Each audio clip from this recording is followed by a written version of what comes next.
All right, you've just finished all of your folds. You've opened up your cardstock. Now what we're going to do is assemble the box. The first thing you're going to do is go ahead. You'll just really follow your lines here. You're going to pull this end in.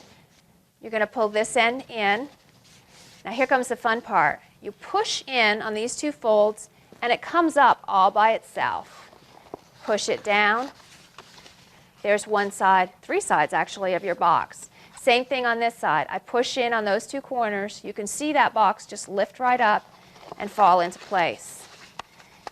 Now, the last thing you want to do, again, using your bone folder, seal those edges and make them nice and tight, because this is what holds the box together. There is no glue in this box.